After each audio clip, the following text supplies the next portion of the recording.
Donald Trump is arguably the most famous and controversial political figure of the past 10 years.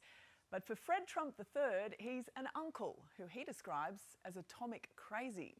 I sat down with the former president's nephew, who revealed some shocking family secrets, and that when it comes to the election in November, he'll be voting for Kamala Harris.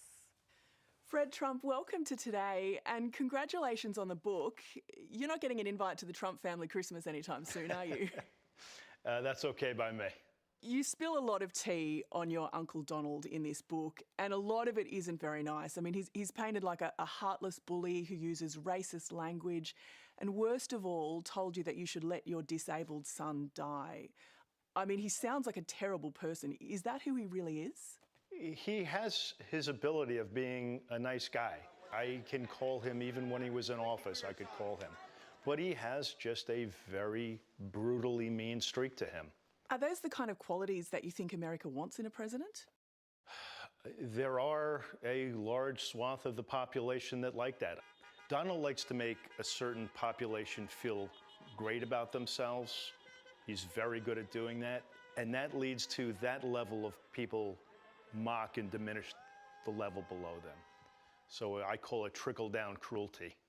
So what do you want people to take away from this book then? It's not necessarily a personal thing where I don't want Donald to win. I don't believe in his policies. I believe in the policies of Kamala Harris. And I think she is right now the only thing that stands between us and the freedoms we hold dear and some very dystopian, dangerous place that Donald and the Republican Party want to take us to. Well, what do you think would happen to America and the world if he's elected for another 4 years? You know, autocracy is thrown around a lot.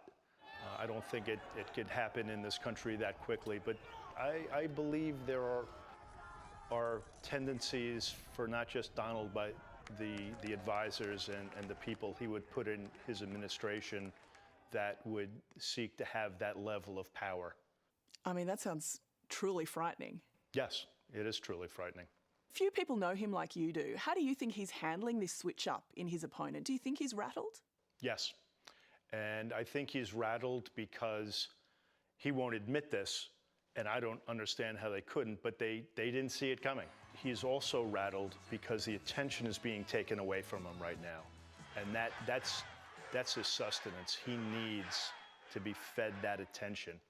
And right now, he's not getting it anywhere near what he wants to. And if I had some advice for the Harris campaign, it's to just keep up and be out front. Be out front as much as you possibly can. Don't rest. What do you think it is that motivates your uncle? Power and money.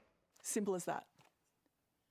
It's been around for thousands of years, but that's his motivation. We here in Australia know Donald Trump as kind of a bombastic kind of character. He fires up the crowds at rallies. He insults his opponents. Right.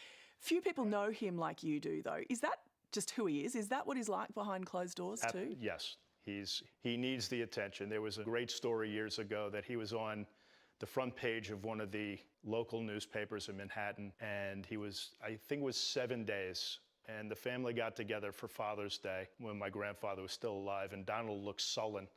And I turned to my Uncle Rob and I said, "What's wrong?" He goes, "Don't you get it?" And I said, "No, he's not on the front page of the paper today."